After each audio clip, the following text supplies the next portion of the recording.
충성. 2025년 7월 1일 저녁 이제 해가 넘어갑니다. 저도 이제 인생이 이제 80 tuổi 되니까 참 지난날 생각이 납니다.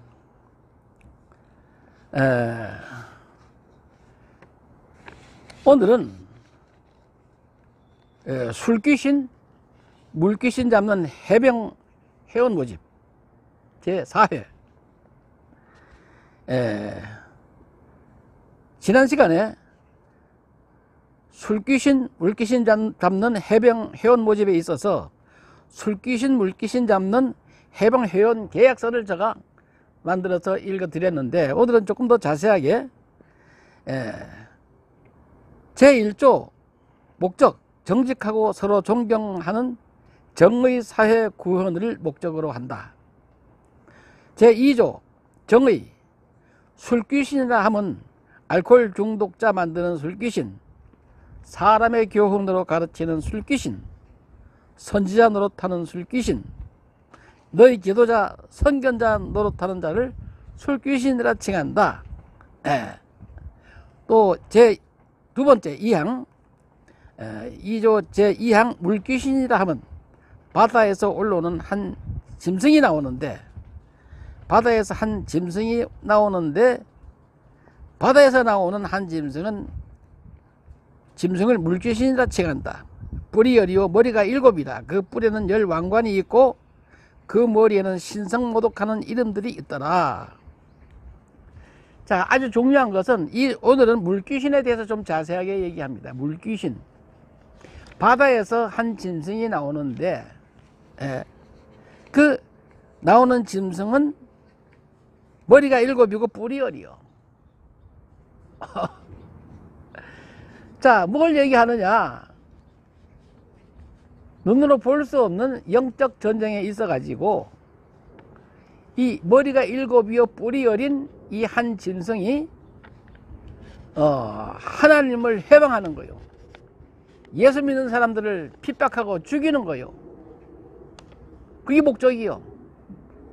그러니까 물귀신은 예수 믿는 사람을 죽이는 목적이 물귀신이에요.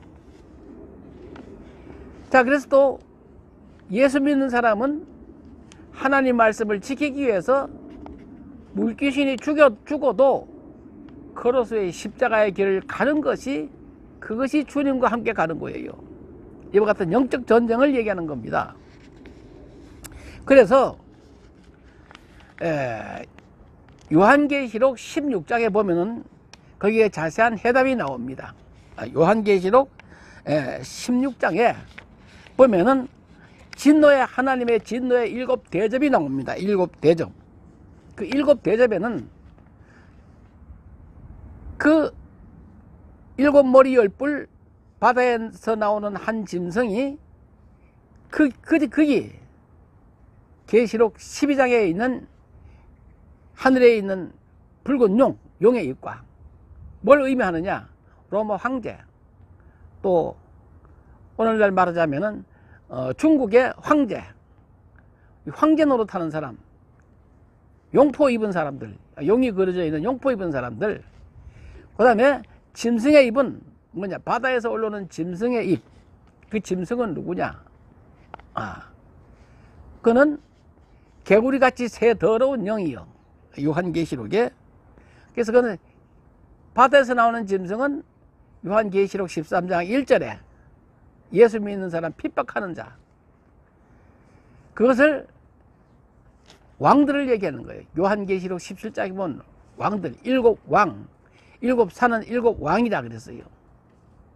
자, 그 왕들이 예수 믿는 사람들을 잡아 죽일 때에 우리는 죽어도 목숨 걸고 예수님 말씀 십자가의 길을 가는 것이, 죽으면서 예수 믿으라고 그들의 죄를 용서하는 것이 십자가의 길입니다.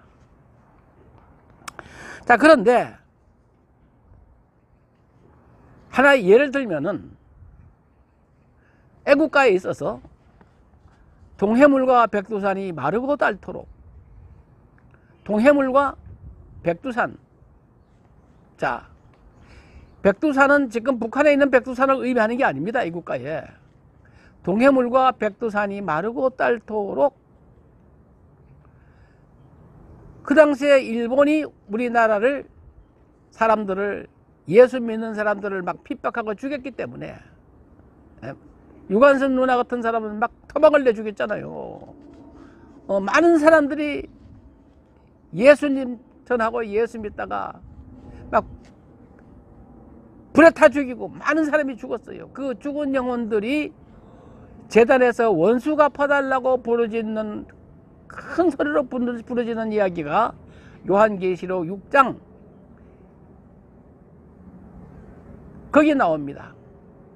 원수를 용서하지 못하고 막 원수 갚아달라고 그래요.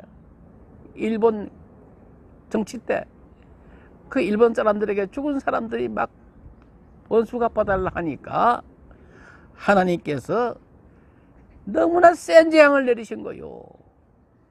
동해물과 백두산이 마르고 닳도록 그 백두산은 일본에 있는 왕을 얘기하는 거요. 일본 정치하는 왕들을 얘기하는 거예요. 그들 군사를 얘기하는 왕들과 왕족들과 장군들과 부자들이 죽은 후에 심판받는 이야기입니다. 그것이 계시록 6장에 나와요. 6째인을 뗄 때에. 자, 그런데 이 계시록 16장에는 더 자세하게 나옵니다. 읽어드릴 테니 한번 들어보세요. 또 내가 들으니, 그 사도 요한이 들었어요. 언제? 기원 후 95년에서 96년경에 하나님께서 로마 황제가 알지 못하게, 일본 사람들 같으면 알지 못하게 동해물과 백두산이 마르고 닳도록 내가 들으니 성전에서 큰 음성이 나서 7 천사에게 말하되 너희는 가서 하나님의 진노의 7 대접을 땅에 쏟으라 하더라. 땅에 쏟는 거요. 첫째 천사가 가서 그 대접을 땅에 쏟으며 짐승의 표를 받은 사람들과 그 우상에게 경배하는 자들에게 악하고 독한 종기가 나더라. 둘째 천사가 그 대접을 바다에 쏟으며 바다가 곧 죽은 자의 피같이 되니 바다 가운데 모든 생물이 죽더라. 자, 바다에 나오는 한 짐승이 그 밑에 있던 그 쪼무레기들이 다 죽는다는 얘기요. 다 죽인다는 얘기요. 셋째 천사가 그 대접을 강과 물 가운데 쏟으며 피가 되더라. 내가 들으니 물을 차지한 천사가 이르되 전에도 계셨고 지금도 계신 거룩하신 이여 이렇게 심판하심이 의로우시도다. 참 놀랐습니다. 그렇게 심판하는 거요. 그 바다에 쏟는다는 것은 바다에서 나오는 7몰이 10뿔에게 쏟는다는 얘기는 뭔 얘기야? 하나님이 보호하사 우리나라 만세. 많이 죽었던 영혼들이 막 하늘에서 소리를 질러요. 계단에서. 그러니까 하나님이 그 기도를 대접에 담아가지고 쏟으니까 미국에서 원자탄을 히로시마에다가 퍼붓는 심판하는 거요. 이게 무서워요. 하나님은 예수 믿는 사람 괴롭히면은 무서워요. 심판이. 코로나19 그 당시에도 중국 사람들이 막 예수 믿는 사람 핍박해요. 그러니까 지금 중국이 지금 경제가 말이 아니고 국가 부도 직전에 있잖아요. 우박이 막 탁구공만한 것들이 막 떨어지잖아요. 하나님이 심판을 무서워요. 그렇기 때문에 회개하라는 거예요. 회개하라. 천국이 가까웠다는 거예요. 여러분 요한계시록 16장을 자세히 읽어보세요. 동해물과 백두산이 마르고 닳도록 하나님이 보호하사 우리나라 만세. 무궁화 삼천리 판도강산 대한사람 대한으로 길이 보존하세요. 제가 6.25 사변 1.4 후퇴 한국전쟁도 경험했고 1966년 베트남에 가가지고 자유민주주의를 소화하기 위해서 전쟁터에 나가 죽을 고생도 했고 전쟁을 경험했어요. 동해물과 백두산이 마르고 닳도록. 동해물은 거기서 나오는 물귀신. 백두산 일본 사람이 우리를 다스리던 왕. 그를 원수가 퍼달라고 부르짖는 순교자들. 하나님이 그 대접을 원자탄으로 히로시마에 쏘더니 그렇게 심판하심이 의롭다 이거요. 하나님 무섭습니다. 6절에 요한계시록 16장 6절 그들이 성도들과 선지자의 피를 흘렸으므로 그들에게 피를 마시게 하는 것이 합당하나이다 하더라. 7절 또 내가 들으니 제단이 말하기를 그러하다. 주 하나님 전능하신 이여 심판하시는 것이 참되시고 의로우시도다 하더라. 넷째 천사가 그 대접을 해 소돔의 해가 권세를 받아 불로 태우니 사람이 크게 태워진지라. 이 재앙들의 행하는 권세를 지으신 하나님의 이름을 비방하며 회개하지 아니하고 주께 영광을 돌리지 아니하더라.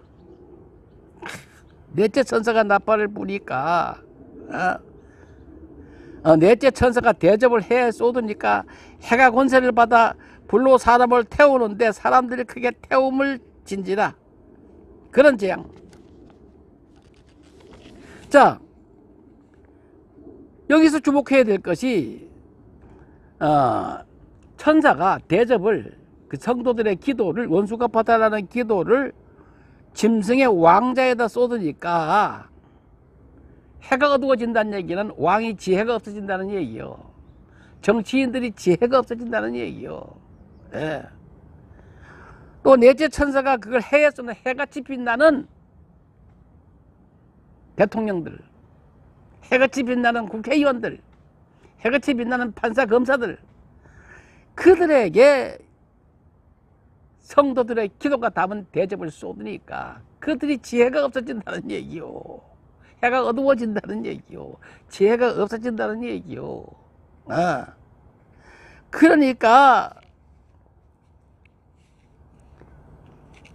하나님을 비방하고 점점 더 세밀하게 설명이 나옵니다. 회개하지 않아. 회개하라고. 회개하고 영생 받으라고. 귀신도 필요하고 재앙도 필요한 거요. 임사호천이라고 죽을 지경 되면 하나님 찾으라는데 찾지 않는다 그 말이야. 그러니까 12절에 또 여섯째 천사가 그 대접을 큰 강 유브라다에 쏟으며 강물이 말라서 동방에서 오는 왕들의 길이 예비되더라.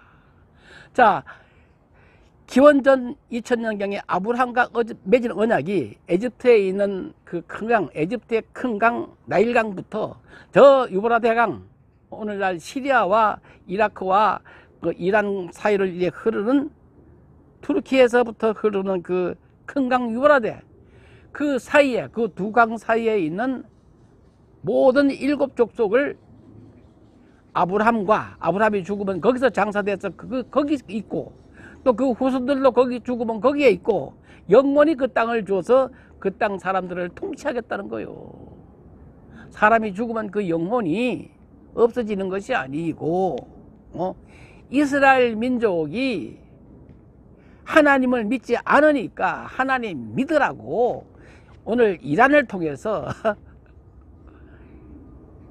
그 주변에 있는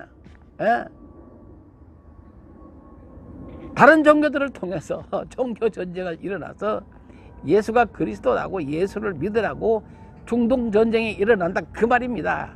성경에는 세계사가 다 그냥 있어요.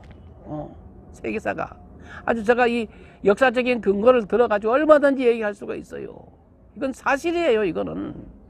그렇기 때문에 일반 왕들은 모르게, 로마 황제는 알지 못하게 그를 해라고 칭하고 해가 어두워져.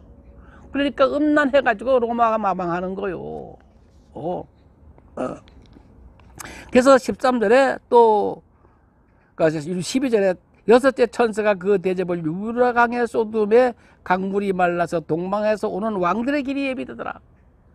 예수님이 돌아가시기 전에 예루살렘에 올라가셔서 큰 소리로 외쳤어요. 서가지고 누구든지 목마르거든 내게로 와서 마시라. 생수의 강이 배에서 흘러난다 그랬어요. 예수님의 외쳐 가라사대 누구든지 와서 내게로 와서 마시라. 그 배에서 생수의 강이 흘러나리라. 예수님이 죽어서 진리의 성령을 보내야 되는데 그를 보내지 못하게 강물이 마르게 한다 이거요. 배에서 생수의 강이 흐르지 못하게 여섯째 천사가 그 대접을 큰 강 유브라데에 쏟음에 강물이 말라서 동방에서 오는 왕들의 길이 예비되었더라. 내가 또 보매 개구리같이 새 더러운 영이 용의 입과 짐승의 입과 거짓 선자 입에서 나오니 그들은 귀신의 영이라. 귀신의 영은 사람 입에서 나와요. 거짓 선자 입에서 나와. 거짓 선지자 입에서 귀신의 영이 나온다 이 말이요. 선지자 시대는 이미 세례 요한 때 선지자 시대는 끝났어. 근데 지금도 선지자 노릇하는 사람들은 귀신의 영에서 오는다 그 말이요. 또 몰랐지. 내가 주의 이름으로 선지자도 내가 했다는 거요. 우리는 못해. 나는 못해요. 그렇지만은 믿음이 겨자씨만큼만 있으면 이 산을 들어서 범죄하는 왕들을 들어서 바다에 던지겠다고 이렇게 기도해보면 그 기도가 이루어진다는 거요. 그것이 무화과나무의 비유입니다. 다들 영적 소경이다 이 말이요. 그렇기 때문에 예수님이 십자가에 죽이시기 전에 영적 소경을 먼저 고쳤어. 그다음에 또 세 번 유언하시고 또 소경 바디메오를 또 고쳤어요. 그러니까 오늘날도 영적 소경들이 사람의 교훈으로 가르치는 거요. 사단아 너는 내 뒤로 물러가라. 너는 왜 하나님의 일을 생각지 않고 사람의 일을 생각하느냐. 사람의 일로 자기 학위 가지고 자기 능력 가지고 선생 노릇하는 것들은 거짓 선지자가 될 우려가 많다 이 말이요. 성경은 읽게 돼 있어요. 읽는 자가 복이 있고 듣는 자가 복이 있고 그 가운데 기록된 말씀을 지키는 자가 복이 있게. 성경은 다 편지 형식으로 썼어요. 이 편지를 읽어주라. 내가 주를 힘입어 너희를 명하노니 이 편지를 읽어주라. 또 디모데에게 사랑하는 내 디모데야, 네가 너보다 더 나은 사람, 다른 사람에게 이 편지를 읽어주라. 이 디모데 후서를 읽어주라. 그러면 그 사람이 또 다른 사람을 가르칠 수 있으리라. 읽어주라. 선생 노릇 하지 말라는 거요. 읽어주고 내가 이거 읽어보고 이대로 하니까 되더라. 제자들이 나가 두루 전파할 때 주께서 함께 역사하사 그 따르는 표적으로 말씀을 확실히 증거할 수 있도록 표적은 따르게 되더라. 이단들은 귀신들은 표적을 앞세워요. 표적을 보고 성견자 노릇한다고. 눈으로 보이는 것을 따라가게 해요. 보이는 것은 잠깐이요 보이지 않는 것은 영원함이로다. 우리는 보이지 않는 하나님의 말씀을 지키고 목숨을 바치자 그 말이요. 그러면은 표적은 따르게 돼 있고 물귀신은 예수 그리스도께서 성령을 보내서 내쫓으면은 술귀신도 떠나고 쫓겨나고 물귀신도 쫓겨나고 큰 강이 그냥 동해물과 백두산이 그냥 마르고 닳도록 다 귀신 영적 전쟁 이야기. 에베소서 2장과 에베소서 6장에 하늘에 있는 악의 영들과 싸우는 얘기예요. 앞으로 계속해서 이 귀신 잡는 해병 이야기, 잠 못 자는 사람, 술 못 끊는 사람, 알코올 중독으로 고생하는 사람, 큰 보좌에 있으나 참 돈 아무리 많으면 뭘요. 병원에 입원했다가 휠체어를 밀고 이 태어나는 모습 참 너무 답답해요. 그래서 우울증 딱 귀신 역사입니다. 이거 귀신을 쫓아내고 하나님 말씀으로 채우면은 유브라데 강이 흐르는 것이 마르지 않게 내 배에서 생수의 강이 흘러나면은 죽어도 좋아. 너무 좋아. 그래서 내가 지금 자꾸 떠드는 거요. 죽어도 좋아. 너무 좋아. 하나님 만나면 죽어도 좋아. 하나님을 아버지라 부르면 너무도 좋아. 이기는 자는 이것들을 상속으로 얻으리라. 나는 너의 하나님이 되고 너는 내 아들이 되리라. 아버지들아 상속받는 새 하늘과 새 땅 계속해서 말합니다. 앞으로 기대하시기 바랍니다. 지금까지 MI 기독교 TV 김동기 목사가 말씀드렸습니다. 여러분 유튜브에 MY 영어로 MY 한글로 기독교 영어로 TV MI 기독교 TV라고 검색하시면은 계속해서 볼 수가 있습니다. 그리고 회원 등록하시면은 알코올 중독으로 고생하는 분들, 그 다음에 병원에서 고치지 못하는 병들, 불치병들, 나는 못해. 그렇지만은 하나님이 역사하시면은 할 수 있다. 하나님의 모든 말씀을 능치 못하심이 없다 이 말이요. 꼭 하나님 체험하시기를, 내가 만난 하나님을 여러분에게 만나게 하는 이 놀라운 역사가 있기를 간절히 부탁을 드립니다. 감사합니다.